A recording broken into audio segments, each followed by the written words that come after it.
everyone. Welcome again to another episode for the Puppet Podcast. I'm really happy because we crossed the ocean again and we will meet a wonderful puppeteer, dancer, someone who have like a lot of talent, and I have a lot of admiration about his work. And just before I bring him in the screen, I want to tell you that yes, we launched our website, our Patreon page, our YouTube channel just explodes. Everything like with this pandemic thing, it's like people are through their screen. So we get a lot of people attracted to the podcast. And I'm really thankful for everyone who just share, follow, and just keep make this beautiful network grow. And I encourage you to just have a look on all the platform that we explore. We are now on Spotify, Apple Music, all over, and it's really an amazing adventure. So now that the commercial is done, I will bring in the screen and just write in the on the site below where you're watching this, where you're from, and we will be amazed to see that the podcast is seen by all over the world. But from Netherlands, please welcome Mr. Duda Paiva. Boom!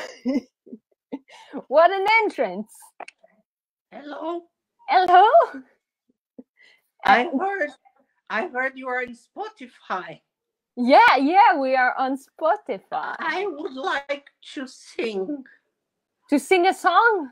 No, just a sec. This is not. It's talent development, right? Yes. It's a showcase. It's not a showcase. Just don't touch me. Just, I have to talk to her. You're amazing, beautiful lady. I come back. Yeah, come back later. You. Yeah. Don't touch me. Excuse me. Hello. Sorry for this interruption. That's amazing. Yeah, we know how is it as a puppeteer. We sometimes have like personality coming in. Nowadays they hear about Spotify, this and that. They want to show up to see if they become famous out of the blue. Yeah. It's an opportunity. Yes, true. It's a kind of thank you to be part of this show. Do that. You're very welcome. Thank you for this initiative. I think it's very important what you're doing, reconnecting people and giving us a chance to speak and to hear. Yes. And to act, basically. Yes. And everyone watching, if you have any question for Duda, just write it below and we will bring it into the screen. We can bring Christian into the screen. So it's really nice. So how is it in Netherlands right now? Right now we have a beautiful weather. It's a weather forecast now. Oh, no, true. Because here, sometimes the weather can be a problem, but actually it's mid of June and it's mild, not much rain. So it's nice. It's nice for a change. Yes. And could you bring like to the audience your path? I always like when the puppeteer present himself, like where he come from to puppetry. Right. I never intended to be a puppeteer. It was never in my plans. Only now, actually, it was just like some weeks ago, somebody asked me that same question. Like, well, you never had something with puppets in your childhood? I'm like, no. And then I was like, boing. Oh, yeah. Sometimes I would spend a lot of time. I'm Brazilian. I was born in Brazil, but I radicate myself in as Dutch. In the Netherlands. That's where I live most of my life, in Holland. But I was raised in my childhood in Brazil. And sometimes I would spend holidays in the farm. Mm-hmm. And in the farm, sometimes we have people who work in the fields and stuff. And sometimes we encounter like some real healers, people who are really connected to herbs and well, anyway, we had one like that in the farm. Yeah. And not only that she was a healer, but she could see the future. Oh, wow. Yeah, we have these kind of things. sometimes she would go, she say, well, I'm going to the fields, and then she would come back after 15 minutes with some specific leaves, and she started praying and seeing what is your energy, something like that. Oh, okay, interesting. And some, and then she was like doing this on me, and then it was like, yeah, these leaves don't do anything. And then she said, well, I have nothing to tell you. Okay. And then after 1 week after, she came with a doll. She made for me this doll. Oh. And I was a little boy playing with a doll, and somehow I think she put something there. She had some prayer in that doll. There was something on that doll. That's my only explanation. Yeah. So this is the first puppet you manipulate. Wow. Yeah. Wow, that's kind of a backstory. Great anecdote. Yeah, but anyway, I started doing theater since I'm 14 years old. Drama, studying drama, and then studied dance. I became a professional dancer. That's why I came to the Netherlands to try my professional career as a contemporary dancer. Here in the Netherlands, I had the opportunity to meet my first puppet masters. And with this meeting, then my passion with puppetry grew, and therefore I started this big research between dance and puppetry that since 20 years. Yes, and it's an amazing research. For the one who haven't seen Duda works, it's, you just have a look to the website. Just the picture is talking about the research. And why puppetry? Like, why you cherish that art? It's interesting because of my mindset on the time when I met the first puppet. I was growing not. I was growing a bit unhappy with my career as a contemporary dancer, and how dance was developing in itself. I was feeling I was missing a connection between me and the audience. So I was quite unhappy. When I saw the puppet, I was like, "Whoa, that brings me joy." I saw life in that puppet, and I knew it was foam. I knew it was foam. It was not real, but something, that magic that witch put in my head, that was like, poof, something happened when I saw the first puppet. Yes. I was like, uh-oh, this is twisted. This is weird, and I like it. So I found through the puppets, I found a bridge between me and the audience, and a more honest connection, more vivid, let's say, not honest, but a more vivid connection, lively connection between me and the audience. That's good. That's true. Like puppet could make like a third party, and it's true. The public is more used to laugh, and that's great. That's why lately, in some shows of mine, there's always this thing. Actually, almost in all of my shows, there is this moment that the puppet breaks the fourth wall, the theatrical fourth wall. And within the structure of the shows that I create within Duda Paiva Company, and in other companies as well, there is always this moment that I'm like, all right, let's break this wall and let's see what is the reaction between public and puppet. And from there on, it's risk. Yeah. A risk taking. And well, yeah, let's go there. I love that you bring the risk phenomena. For me, a puppet is more like a terrorist of theater, because nowadays we have so much rules in art making. Also, where the money comes for us to make art nowadays, it's so an amount of enormous rules that you cannot change. And in one hand, that's fine. In the other hand, that limits the Mm-hmm. the creativity in itself. And the puppet for me, like if you have any rule, the puppet goes there, observe the rule, flirts with the rules, but then it's for sure is going to break it. It's going to break it. And that's why I am fascinated, because it does put me as an artist in in an unknown where I have to be present myself, Uh-huh. and that so the puppet for me, it helps me not to lie. Wow, that's a good point. It really forces me not to be in the present, the here and now. That's what I find beautiful about that. That's an amazing answer. I like the full concept. And could you give us your crush? When this crush, you talked a bit earlier about this master that you of puppetry that you met. Do you think like this is the crush moment? Crush moment, yeah, that was a crush moment, yeah, for sure. Yes. Yeah, yeah. That was the egg hatching. That was it was there. Yeah. And who was this person you were working It with? was two ladies. Okay. Two ladies. I like them very much. I mean, not only because for me they are masters, but because they are unique,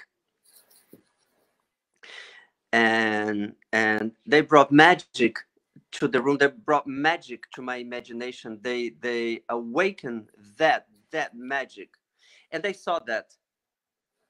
Yeah. They saw that. They saw, oh, that one is hatching. You can see. You can see who hatches and who doesn't. It's very clear, Yeah. because you can see that through the puppet. And the Hmm. puppet doesn't let you lie. Doesn't let you lie. Yes. And they were like, oh, this boy's twisted and is talented. And well, they decided to teach me then. Their name is the group is called Gertrude Theater. They're from Israel. It's two ladies. One is called Yael Imbar, and the other one is called Revital Arieli. Great. Thank you for the name. I think people could have a look on those people. And then in the Netherlands, then I found Neville Tronter, and he was one of my biggest inspiration as well. Yeah. And but then, even before meeting all of these masters, puppet masters, I had encounter with many people who really inspired me in the field of dance, of course, because I was a dancer.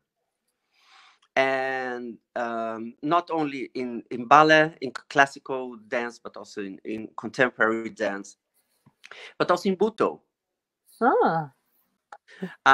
There was a period I went to Japan, and I lived in Japan because I wanted to study with Kazuo Ono when he was still alive. And that one was also a huge inspiration in terms Mm. of master and disciple. Yes. That's great. And I will and go toward my next question is about like the field of study. You come from dance, but in your opinion, what is the best field of study for a puppeteer if someone wants to learn this beautiful profession? To become a puppeteer, you should not be afraid of the ridiculous. True. It's rule number one. Which of course we will break that rule anyway. No, but ridiculous. There is this thing of the puppet there. It brings life. It's a memory box. In this puppet, you can just open this box of memories and of dreams and connections that you made. Um, and yeah, I think they are an excellent tool for expression. So Mm-hmm. I was a dancer. It helped me because between puppetry and dance, we work with rhythm, focus,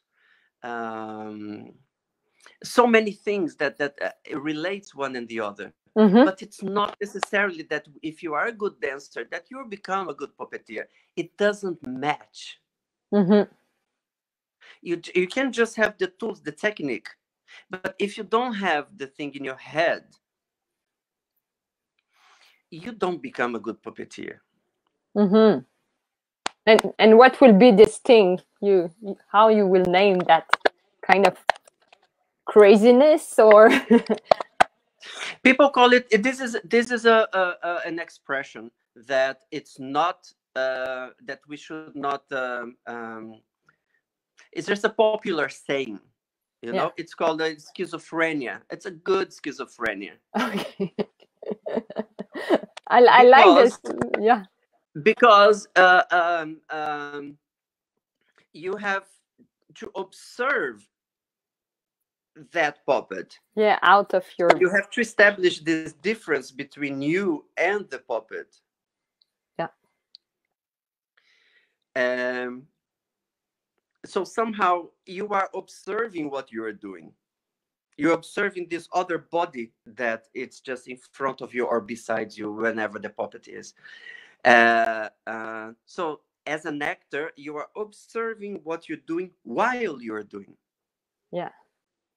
It comes almost close to meditation rather than any kind of other fields of dance or this kind of things. Yeah, it's kind of to be objective at some point about what I'm creating right in the present moment. You have to believe that there is these two beings functioning at the same time, which is you. If you want to interact with the puppet, then it's two characters. This is called split focus. It's a technique in itself. And then if you're doing the split focus, it's two have at the same time. They are thinking at the same time. But you are the only one manipulating that one. And you have to believe in that magic, that there is two, it's not one. Yeah, true. I've been working a lot lately with many different kinds of people, from breakdancers, big drama actors, singers, a lot of singers, musicians, of course, puppeteers and dancers. And sometimes you have this amazing actor, and when there is a puppet with him, he's broken. He's broken because the actor is so much in himself all the time. It's his tool of work. It's him. Yeah. But when you have to share that with another body besides you, they can't. Yeah. They can't do this separation. I find very interesting to observe that, because I'm like, oh my God, this person is so talented. How cannot do that? Yeah, and they feel bad of not be able to do it, and they're just, I'm not good. I observe that too. It's not that. Then comes ego, the whole ego thing, because then. Because then it's very easy to say it. I would be happy if these people would say, yeah, I cannot do it. I mean, well, I'd feel more honest. But then it's no. But then it's like, well, puppets, and then comes the prejudice against puppets. I'm happy you bring it. That happens a lot. The prejudice against puppets. I'm like, oh God, why do we still have this? Yeah, true. True. Because I think it's an extremely rich, it's extremely contemporary, the work with puppetry, because it's about giving life. It's not about dying, or it's not about killing things. It's not about putting things apart, like the whole contemporary whole high art is based about, is death, this, that. And here we are in our opportunity to actually give life to something, because nowadays we need that.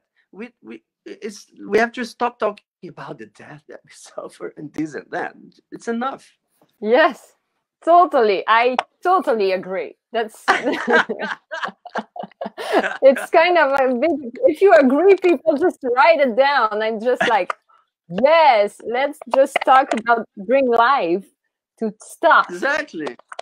And you have It's your a simple. go for It's it. a Go for it. simple. It's a simple statement, Totally. but it's a difficult thing to do because I'm just talking about giving life, but technically it's so demanding. It's so very demanding.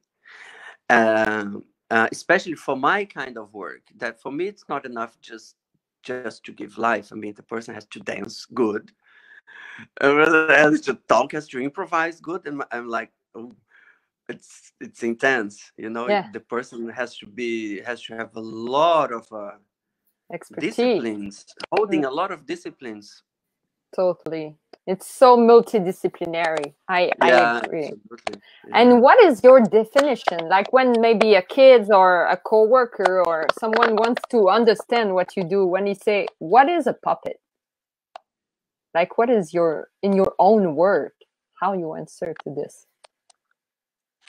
I think I answered that already in the first thing. I think for me, the puppet is a terrorist of theater. Yeah. Yeah. And for me, puppet, it's two things. It's the terrorist of theater, but it's the poetry of theater. Yeah. It's pure poetry. It's pure poetry. Totally. Oh, that's great. And do you think our So it's a terrorist poet. I like that. It could be a statement. Puppeteer are the tears poet. That's great. And That's good. That's good. you believe that we are in an ascension of puppetry, or it's getting less popular? We still have to fight. What do you think about this? Well, we always have to fight. I mean, not only puppets, but the art in itself. We have to fight. Yeah. We were talking about that earlier. Yeah, because. But anyway, I'm gonna answer. I'm not enter on that subject right now. I'm gonna answer you the thing because you asked me about puppetry in itself. Yeah. I had an experience last year, where I went to two very important venues for me in contemporary theater, which was La Mama in New York, and then the Metropolitan in Tokyo. And these venues are dear to me because they profile cutting edge theater makers, and there's not much of a puppetry happening within the contemporary theater field. Very often we have our ghetto for puppetry. We have our little festivals, we have our little Unima meetings. Everything is like puppet, puppet, puppet. And sometimes we have great cutting edge stuff. And but very often there's this whole world, there's this whole mindset of puppetry that it's can be also very tricky, and it can just put us stuck in a little ghetto. Yeah. And me and my producer Priska Mas, we've been for years like, oh, to be cool if we can take puppetry to a different kind of audience, to a different kind of to a crossover that we can present it not only within the puppetry field, but in dance or contemporary theater festivals. And last year, we started to accomplish that with the performance called Blind, which is a show that I did in a collaboration with the director Nancy Black from Australia. We made a show about disability, about my eye problem, which I was in darkness for 2 years, and about her disability problem within her family. She had a very disabled daughter. We want to talk about how do we feel, but also what is the relation of this disability with society in itself. What is the inclusion or the lack of tolerance for that in an open way. So we invited half of the audience to sit with me on stage while I delivered this crazy performance. and first, it was not very well accepted in the whole puppet field. People were like, "What the fuck is that?" I mean, people are like, but then other people, other venues from more cutting edge contemporary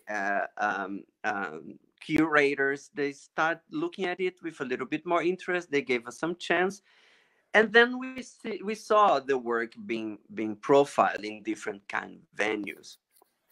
Yeah, and that was quite an accomplishment.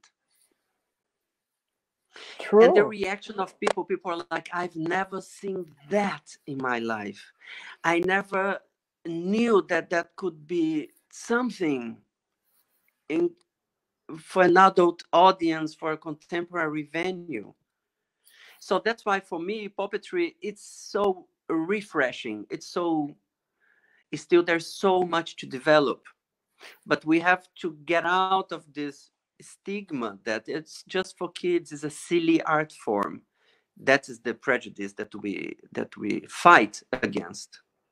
Maybe because of the whole television things for children, that the use of puppetry is very welcome and very efficient. But we should not be afraid of being a child when we look at puppetry, because immediately when we have this kind of objects or a puppet, it gets us back to childhood naturally. There is nothing wrong about that. We are not, if we watch something that takes us back to our innocent eyes, which is the eye of a child, it's even better, because we are open for poetry. Yeah, we are open for new beginnings, and it doesn't mean that we're gonna be stupid, or we're gonna be, oh, I'm not an adult anymore because I'm watching a puppet thing.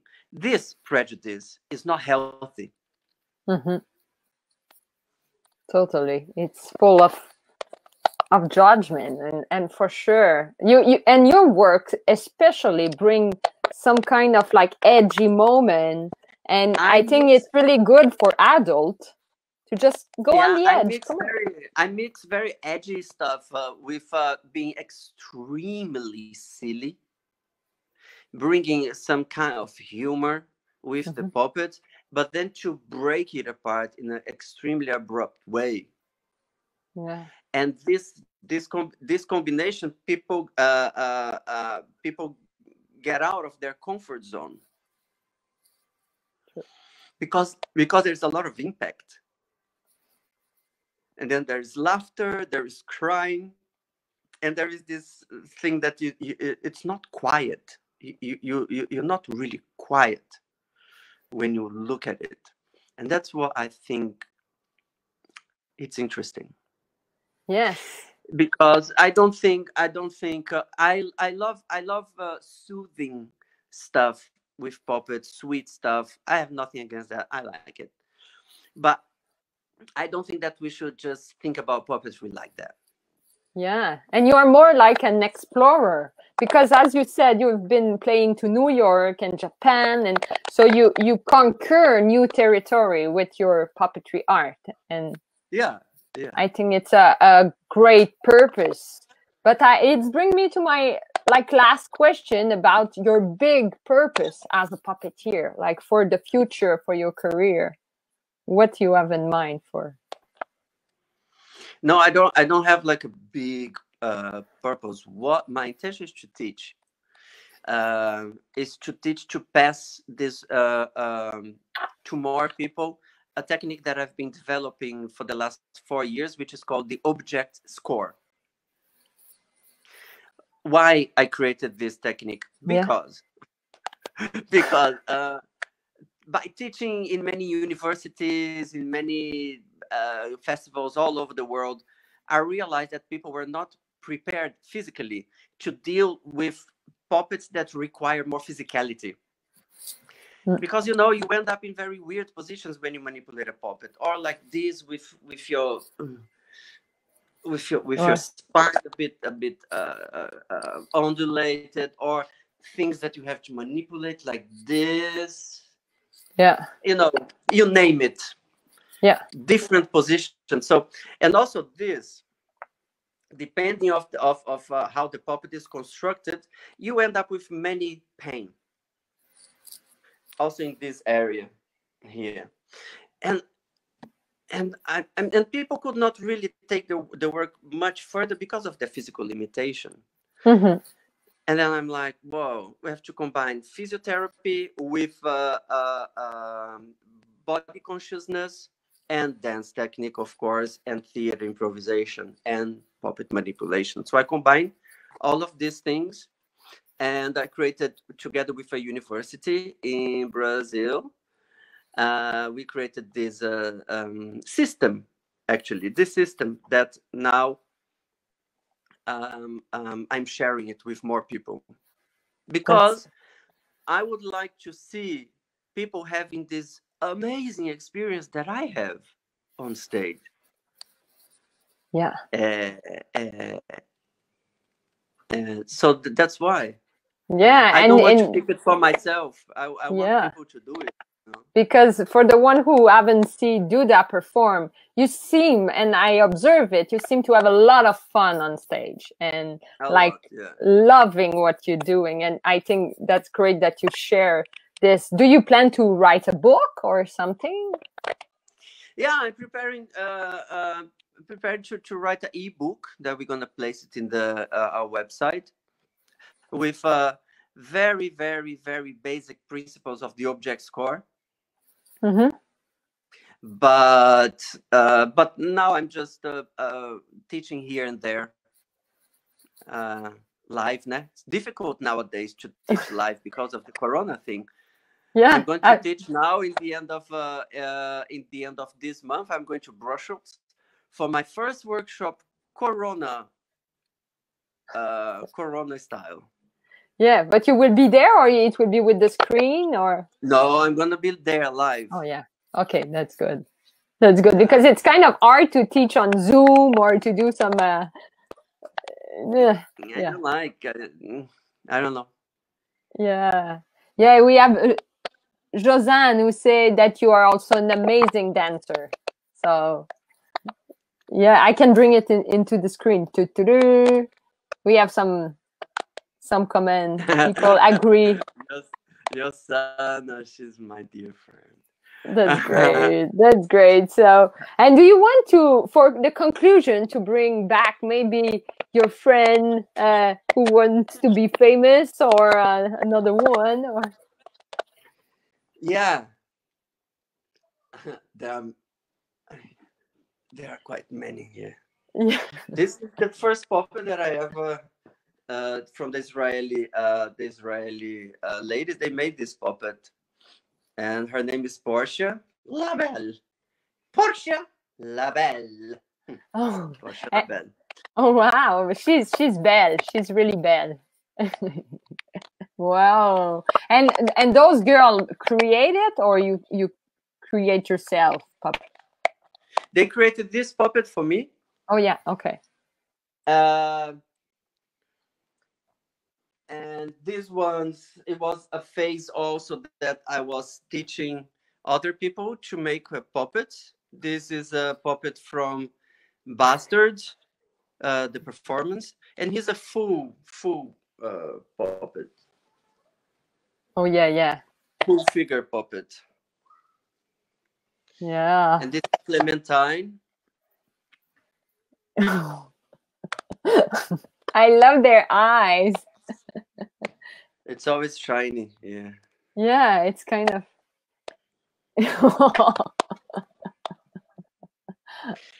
Funny.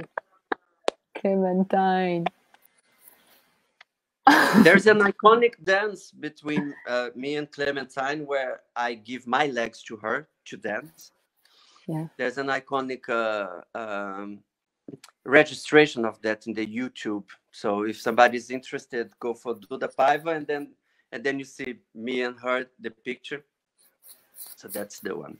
Yeah, yeah, and I will put it when I will share the link. Maybe we can put it below the interview. And these puppets, they are made exclusively with foam. Yeah, and it's kind Only of like foam. vibrating also and capturing the light really it nicely. Does capture light. It is very easy to handle because it's very light. Yeah. Because it's such a light material, there is a lot of range for metamorphosis in the mask expression. The puppet can stretch a little bit. So there's a lot of magical tools within each of these puppets. And it's also very practical to travel. Yeah, I saw that you take a vacuum and like, woo! I vacuum them. And they get really in a little bag. Oh, I vacuum them and then I tape it. It looks like this that I'm trafficking drugs, something like that. It really looks like that. But it's good, when I'm in airports and stuff, they look at this and I explain, well, it's foam. You can put in the X-ray. It's just foam. And then they do it. Then, oh yeah, it's foam. That's great. It's kind of good anecdote. This is a puppet. Yeah, right. Amazing. Thank you very much, Duda. Well, thank you, Caroline. That was super cool. Yes. And if people want to see more, where they can look to see your work? We have a channel in the YouTube. It's a Duda Paiva Company. We have a lot of stuff in the YouTube, but we also have Instagram and Facebook, Duda Paiva Company, but also our website. There's a lot of information there. And lately, because of Corona, I'm more at home. Me and Portia, we are recording very short theatrical exercise dialogues. Oh, yeah? With text of How Hartley or Todd Solondz and popular sayings as well. Very short stories. We are we're having fun, dear. Yes. Together. Always. That's right. So we will have a look on this for sure. I love her. She's kind of like, oh my God. We have fun. Thank you very much, Duda. So we will conclude on that, and everyone share this beautiful interview because it was an amazing moment of puppetry and dance discussion. Hey, many thanks, and I'll see you next time. Goodbye. Yes. Goodbye. Bye, everyone. Goodbye.